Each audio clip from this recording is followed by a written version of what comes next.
Good evening.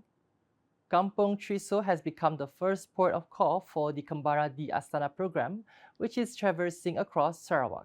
The program on Saturday witnessed the arrival of the Governor of Sarawak, Tun Pen Sri Dr. Wan Junaidi Tuanku Jaafar, along with his wife, Top Puan Dr. Patinggi Fauzia Muhammad Sanusi, as part of a visit to engage with residents and relatives in the village.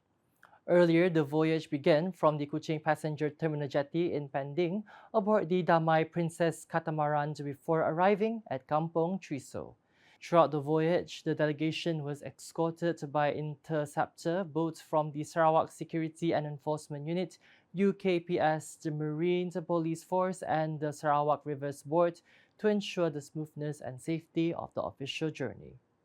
Also accompanying were the Sarawak Governor's children, Sharifah Faria and Sharifah Nong Jasima, along with their respective spouses, Muhammad Nur Hakim, as well as the Senior Private Secretary of the Governor of Sarawak, Dr. Sri Sheikh Hamzah Sheikh Pai.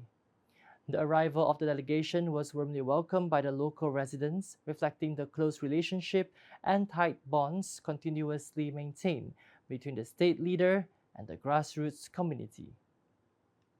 During the visit, Tun Pen Sri Dr. Wan Junaidi and Top Puan Fauzia also visited the Kampung Triso Cemetery, in addition to inspecting an old house site and an old well that hold their own historical and nostalgic value.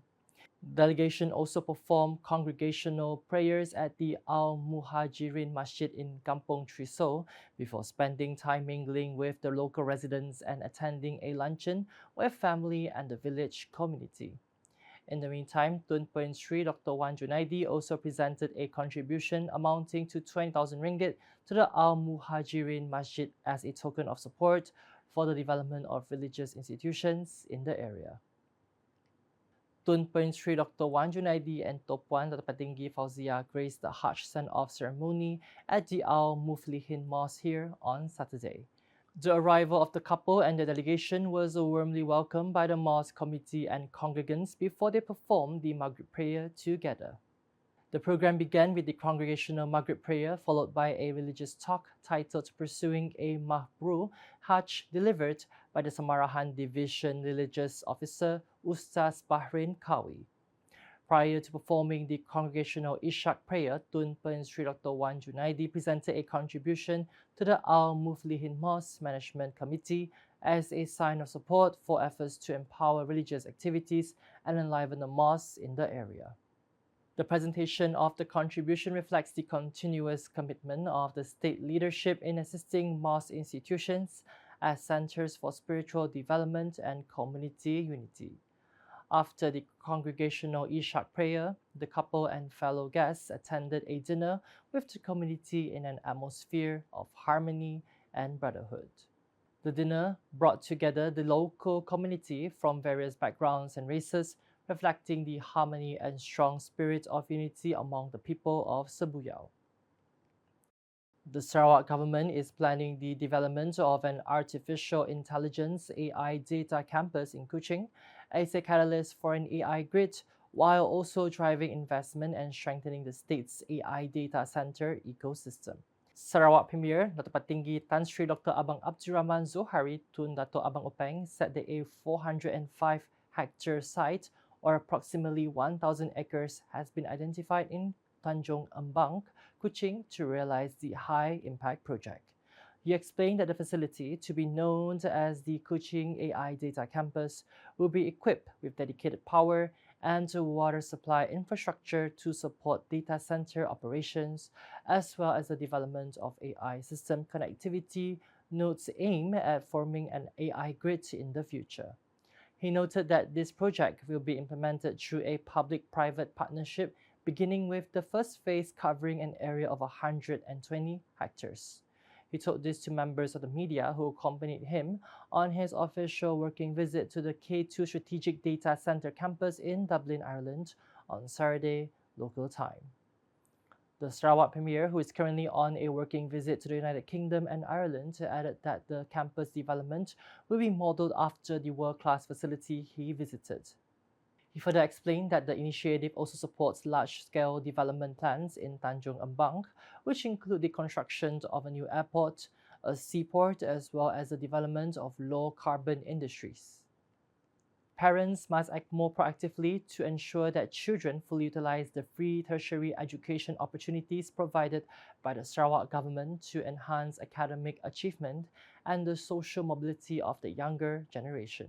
Sarawak Deputy Premier and Minister for Infrastructure and Port Development, Dr. Amar Douglas Uga Ambas, said a student's success depends not only on individual effort, but that family support is also a decisive factor.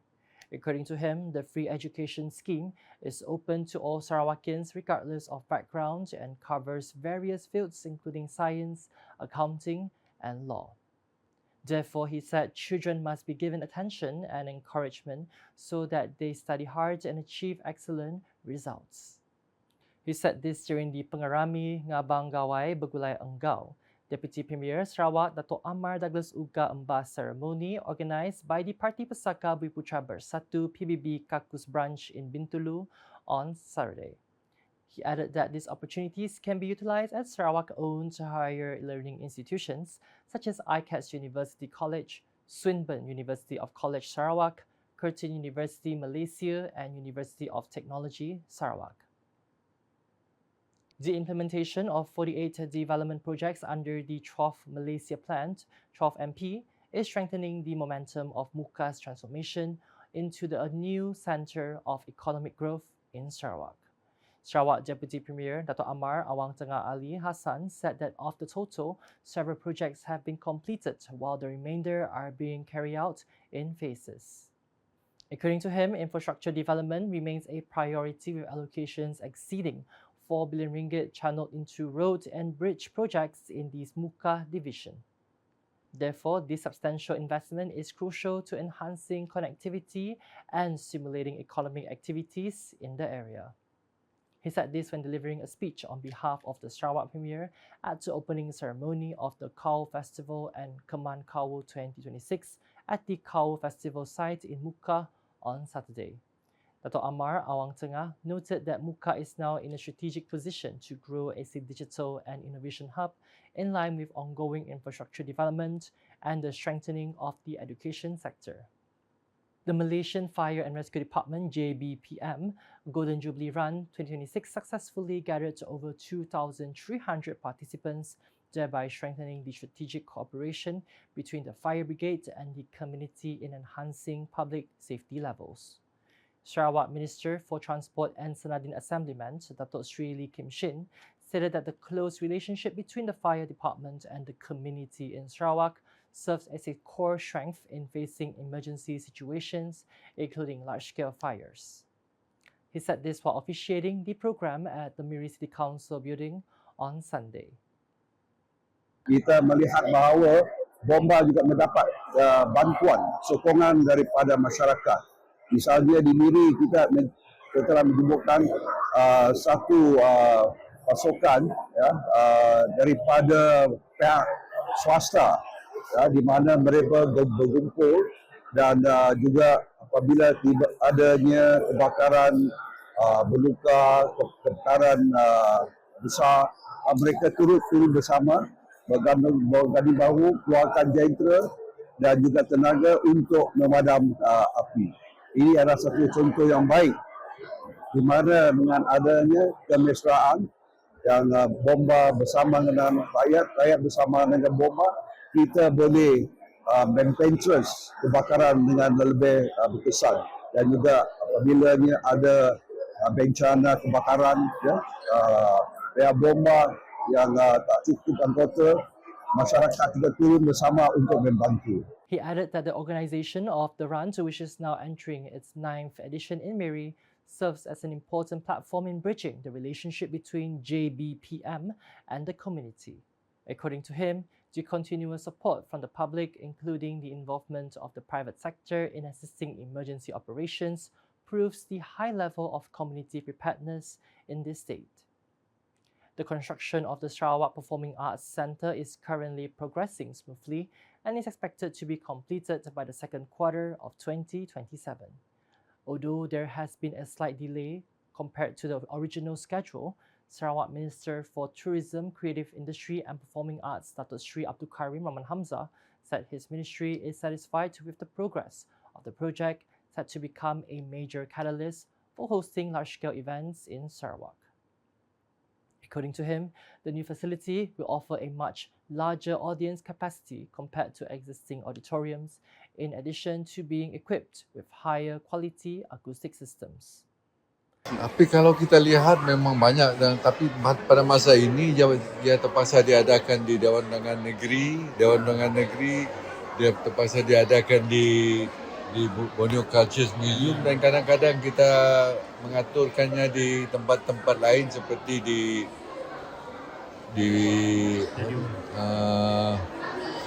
Blessed Center, MP Theatre. Memang banyak MPKS punya auditorium.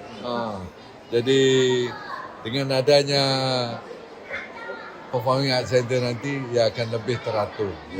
The big one kita akan bawa sana. He said this when met by reporters after attending the closing ceremony of the Born to Dance International Competition 2026 at the Borneo Cultures Museum in Kuching on Sunday. Commenting on the development of the state's tourism sector, he emphasized that increasing the number of events is a vital strategy in ensuring Kuching remains a dynamic city that is not boring. And that's the English edition with me, Philip Yeoh. More news can be found in our official portal, ukas.sarawak.gov.my, and social media platforms including Facebook and YouTube. We conclude tonight's UCAS Bulletin with the Sarawak Premier's official working visit to the K2 Strategic Data Centre campus in Dublin, Ireland on Saturday, local time. #Saluran Informasi Rakyat. Have a good night.